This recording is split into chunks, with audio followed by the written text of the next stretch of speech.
Hello বন্ধুরা, এখন 12টা 20 বেজে গেছে।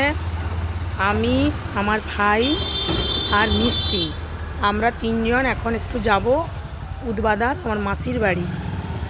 দুপুরে ওখানে খাওয়া দাওয়া করবো, আবার বিকেলেই চলে আসবো।